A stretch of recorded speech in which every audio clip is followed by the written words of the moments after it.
بسم الله الرحمن الرحيم، والصلاة والسلام على أشرف المرسلين سيدنا محمد. أما بعد، هنصلح اليوم الكتل أو غلاية مع بعض.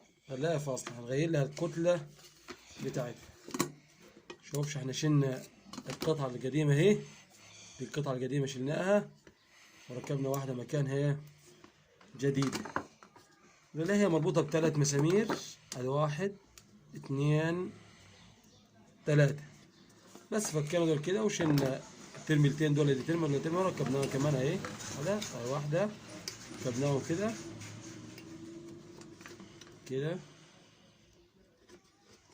كده.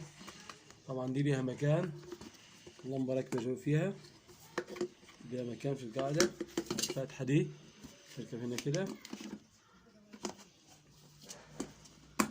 وكده. ان شاء الله هتشتغل معانا الكتل ويبقى 100 ان شاء الله. نشوفكم في فيديو جديد، والسلام عليكم ورحمة الله وبركاته.